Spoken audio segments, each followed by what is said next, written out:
অ্যাপসে একটি ভাড়া আসছে বনশ্রী থেকে, আর যাবে হচ্ছে বকশি বাজার। একটু কল দিয়ে যাত্রীকে। হ্যালো, আসসালামু আলাইকুম। কি হসপিটাল এটা ভাইয়া? আচ্ছা আচ্ছা, এই হসপিটালের সামনে থাকতে বলছে যাত্রী।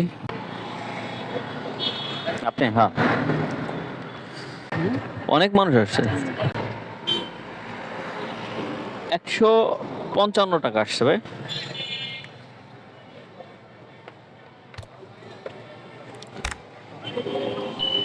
ডিসকাউন্ট পাইছেন 35 টাকা। ওই ডিসকাউন্ট দিয়েছে 35 টাকা আপনারে।